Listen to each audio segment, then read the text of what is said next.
Nous travaillons la symétrie centrale ou symétrie par rapport à un point. Nous allons construire le symétrique d'un cercle qui est considéré comme une figure simple.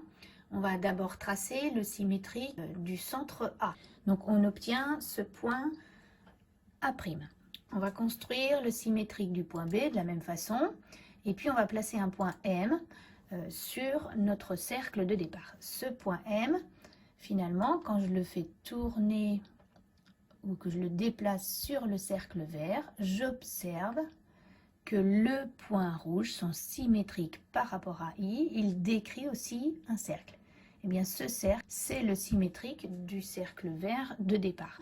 On se rend compte que le point I peut ne pas être toujours dans cette position. Il peut être, par exemple, ici, complètement sur le cercle. Et là, finalement, comme le centre de la symétrie est sur le cercle vert, eh bien, il ne va pas bouger, ce point du cercle vert, puisqu'il est confondu avec le centre. Donc, son symétrique, c'est le point I lui-même. Et du coup, il fait partie des nouveaux points du cercle rouge, qui est le symétrique du cercle vert. Donc, voilà une deuxième configuration possible. Une troisième configuration, le centre de la symétrie est à l'intérieur du disque vert.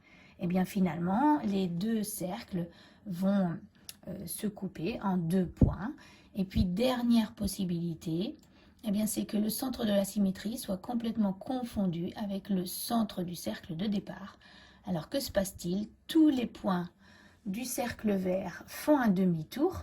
Ils bougent tous, mais finalement, ils retombent sur le même cercle.